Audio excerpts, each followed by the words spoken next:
Welcome to Vauxhall, a podcast production of Learned and Laughter. This episode of Vauxhall features a discussion with Moses BAIDEN Jr., founder and chairman of Margins ID Group. These Vauxhall discussions are produced in partnership with Empowering Good Governance, also known as Egg Magazine, an online publication to be found at www.eggmagazine.net. That is www.eggmagazine.net. This episode's guest is Moses BAIDEN Jr., founder and chairman of Margins ID Group. He has over 30 years of experience in business development, sales, marketing, and manufacturing. With BAIDEN at the helm of Margins ID Group, the company has built itself a solid reputation and impressed customers with its identity-focused security products, which connect people to solutions and services in a digitalized world. We now join Ekem Amunulatson, the host and producer of Vauxhall, with his guest, Moses BAIDEN Jr. Mr. BAIDEN, welcome to our humble podcast entitled Vauxhall. It's part of a subsidiary of our online magazine called Empowering Good Governance. We basically want to have discussions around how governance can be improved and offer up solutions as to best practices, among other things.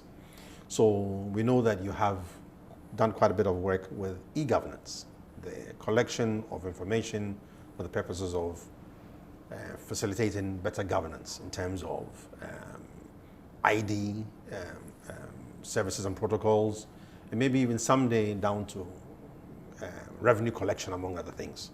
So I wanted to ask how you got started, where from and where to regarding what Margins Group is all about and what Margins Group could be. Thank you. Margins Group is 33 years, I believe, this year. So we're quite an old company, and I've become quite an old man. Our registration date was on 1990, 13 December, and now we're in 2002, right? So we started basically from trying to run a business that would take advantage of the changes that were happening in the global markets with regard to the introduction of personal computers. At that time, our focus was on what is in this new ecosystem that we can benefit from, because there are changes in the way people work and produce documents. So we didn't have enough capital to invest in the actual stocking of computers and maintenance and engineers and all that. So we thought, wait a minute, it means that typewriters are outmoded and people now will create documents on personal computers, and then they will print to output devices like laser printers, inkjets, etc. And most of them want to be stapled like in the old way where you typewrite and much later on you get on the text in digital form that you can see and you're correcting before you even press for it to type. Now they're going into full word processing and printing to these new devices or printers. So we thought, okay, fine. I think that we can build a business out of the documents that are produced by these computers by focusing on the substrates that they are printing on, because it wasn't just paper. It's also different kinds of substrates. With the advent of the laser printer and the inkjet, you could print on inkjet surfaces that are treated to receive that kind of technology, like piezo printing or ink being pressurized at heat through nozzles to form the pixels that form an inkjet printing technology. So you needed different kinds of substrates for that. You needed to finish and hold them. And there are several ways that developed. One of them, of course, coincided with the popular use of the ring binder, which had been invented several years before. A ring binder basically is a plastic ring that goes through documents, allows you to open them and hold them flat so that you don't have any awkward corners instead of stapling them. There are things like wire binding, etc., terminal binding, flip binding, more than 8, 9 different kinds of binder. And then, of course, there were a variety of covers that you could use to hold these documents with different textures, from gloss to leather grain to satin silk, and people could print their company names on it in order to protect, to present, and to preserve these documents. Right? So we were supplying all kinds of colors to the print industry and to customize colors for corporates across the industry, from professional graphics to office to commercial printing. And then we also look at how people finished it with lamination. And in lamination, you had more than 1,000 different kinds of films, depending on what you were using them for. You know, if you were thinking about laminating a photograph, educational material, menus in a restaurant, floor graphics, billboards, cars, with professional graphics on the laminate to protect and preserve it, even to passports. Right, so that's how we came into the security industry. Get into documents, get into presentation, get into preservation. But most of all, the important thing was protection of the documents and the data on the documents, because after we had, in about 5 years, we had dominated the market and built a multi-million-dollar business based on supply of substrates, printers, consumables, and then the protection, presentation, and preservation of these documents. We had data on several organizations that we tracked in order to continue to supply these consumables to.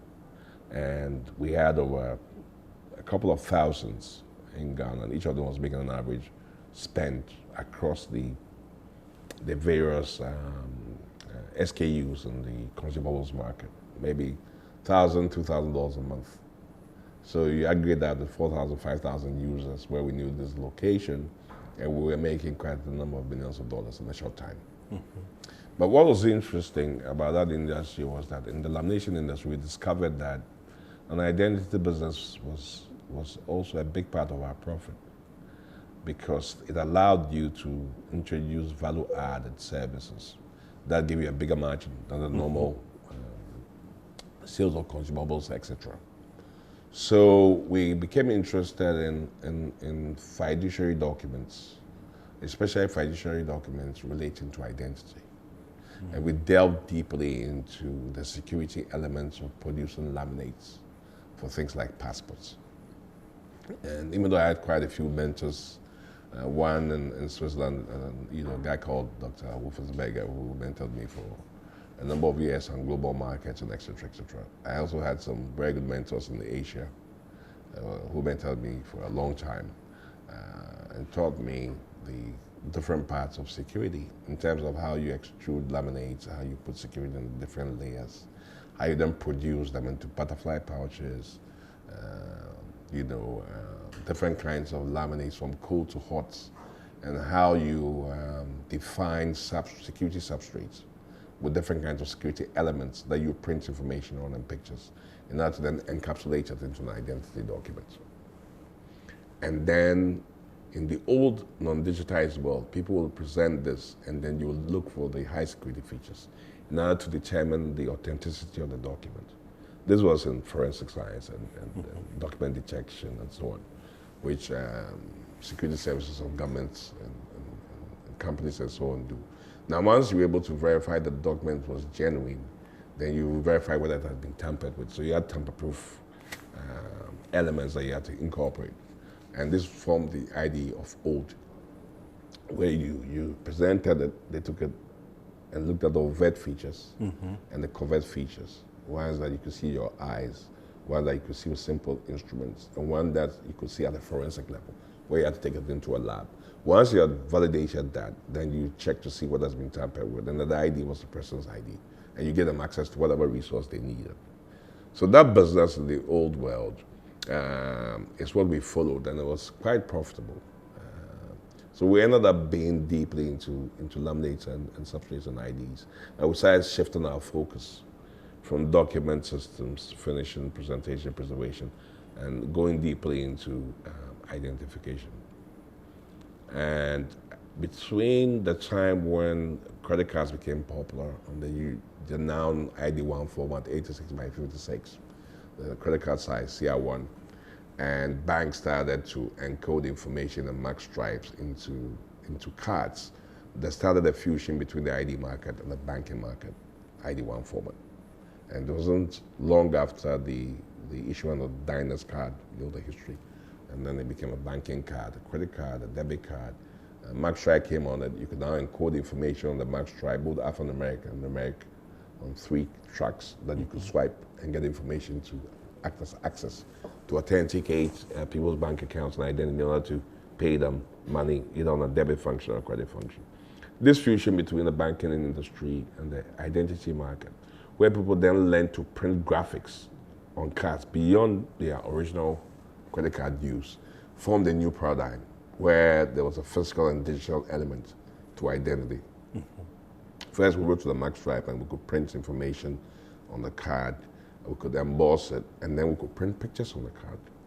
As soon as we could print pictures on the card and we could put chips in them in terms of contactless and contacted chips and dual interface chips where both work, then we came into another space in that we could create electronic identity and we could create information structures of data that we could then encode on these cards so that they could be read by multiple devices across multiple networks and validated in order to create access for resources for people that belong to a group, a corporate, an individual, a country, and an organization. Now, the advent of databases and biometrics, etc. Now, you didn't only have the card, but the card was now the key to other databases, which then got integrated. And then, when ICT went to 4.0, we arrived at a digital revolution where there's a future of all data, and people start talking about singularity. Then it became important to be able to use identity and databases, population data, properly structured, in order to manage efficiently resources across individual companies, organizations, countries, and thereby make much more informed decisions in order to arrive at better results. And so that's the new paradigm that we're in. And that paradigm is having new mutations where now data becomes the most critical aspect of decision making. So over 30 years, that's where we've gone. All our companies have followed the story I just told you. And today, our focus is identity, where there must be maybe 30 different segments in this industry. We're in a lot of them. We're in manufacturing. We have the only Intergraph certified factory in Africa at central bank level, which means we know how to print security up to banknote level. We make all kinds of secure documents, spanning from cards to labels to passports, etc. And we know how to combine both the physical security elements and the digital security elements and fuse them into intelligent substrates and cards that identify people and things, both physically and digitally, and make sure that they cannot be tampered with easily. And then you can track and trace the authenticity of products and people and determine who they claim they are, so that you don't have fictitious people and you don't have fake goods. That's our business on the manufacturing level. Now on the software and hardware and integration level in building digital platforms, we have Intelligent Car Production Systems is our manufacturing facility. And then we have the technology company, manages ID systems applications, that builds end-to-end systems on how to capture data of people, structure properly, how to put in biometrics, how to transmit this data securely to central databases, how to combine them with automatic biometric identification systems, how to write these into symmetric control systems, personalization systems, encoding systems, how to build them around a public key infrastructure that determines that all the items on the network have certificates and can communicate securely. How to write that to a card with multiple applications, with different profiles, so that they can securely connect to databases with the right API and interfaces and work seamlessly and make it simple instead of complex. So now, you said a lot about, the one thing I keep hearing over and over again is this thing about substrates. What is that? And then also, how is that a permeating feature from when you started up until now? Because I understand that there's data. The data comes with identity. With the identity and the data, you're able to then to make better decisions in service of things that person consumes or that person reveals in terms of what they do. Especially, for example, if it has something to do with the authentication of a document. You said it's all the way down to even, you can even go down to, I think you said printing. Forensic, you mean? Forensic. Exactly. Yeah. So, first of all, please define what substrates what that is. And then, given what you've said, when you were talking, I was thinking about, okay, so who are some of your clients? Is it DVLA? Is it the passport office? Of course, it's the banks. It's the mobile phone companies. Yeah, just explain to me more about the biosphere of your customers and your consumers. Substrates. I use the word substrate because it's a generic word for material that you primarily put information on. So substrate means paper. Okay. Substrate means specially treated paper. Substrates means special plastics that you can write on. Substrates mean polymers. Okay. Substrate means the stuff that you write, print money on. Substrate means the things that you write certificates on. Substrate is a physical material that you print information on. But that's in the old world. So that's a generic term. Then in the course of what I was trying to say in terms of the history of identity, substrates then change to substrates that you put intelligence in. That's why our manufacturing factory is called Intelligent Car Production Systems. Because we just don't make substrates. We also embed chips in them. We write data to them, we write barcodes, we write mark stripe information, we have contactless information, we have 2D barcodes, we have PDF 417s, we have things that we put in, we have tag guns, we have all kinds of security things that have both electronic and physical elements that we design and build into to solve whatever problem there is. You know, so we are talking about expensive products where you need to know whether they are genuine, because if you don't and use the false one, the consequences are dire. Then we could put RFID chips in a substrate. The substrate is a material. That is UV compliant, which means it won't fade, which you cannot remove without it being tamper evident. That has an adhesive that will stick to the material for the lifetime of the material, which you can read with an electronic device to determine that it's what it claims it is. And it goes right down to the batch production to see where it was produced, who produced it, and you can scan it and find out that it's authentic. So that's for identification of things. Exactly. Yes. So that technology, I'm assuming, has been around. It wasn't that Margins invented it, but Margins used it for the purposes of the country of Ghana. And I know that you've had a history with, let's say, one of your parent companies or one of your initial investors is a Danish. Because I saw recently that you were celebrating some Danish, the history of something Danish. So the technology to imprint credit cards was already there. What was the struggle to get hold of that technology to use for your purposes? So that's what's reflective of the current transitions that we've been through from the new ICT era to 4.0, and now people are talking about 5.0. It's as a confluence of ideas. It's not actually what you make, but what you understand on how to integrate different things together to form a solution. You know, so yes, everything exists. So you decide which competencies are easier to invest in and to master, and which ones are easier to license or integrate with, because they already exist. But the fact that they exist doesn't mean they're being used in the manner that they're being used, and that's the modern way that things work. If you take the Apple phone, it's designed in Silicon Valley, right, originally, by Apple. But it's not built there. It's built elsewhere. The important thing is the design and the components. But if you break it apart, you get a certain number of parts, maybe 1,000 parts. But someone that's designed every part, it doesn't originate with the company, but they decide how it comes together. And at the end, what it produces. So that's the way that you design modern systems. You don't need to know the complexities of the subsystems. You just need to understand how they will interface, and what output will that create, and what solution will that solve. So the people that conceptualize, design, and build these with a deep knowledge of these segments, how they come together, and which suppliers will supply which components, are the people that control the market. So our job is to understand the industry that we're in and to decide which ones we are deeply in. So imagine we're in manufacturing and we're in a technology company. We develop software, we build hardware platforms, but we license several technologies that we need from our suppliers. But we decide how we use them.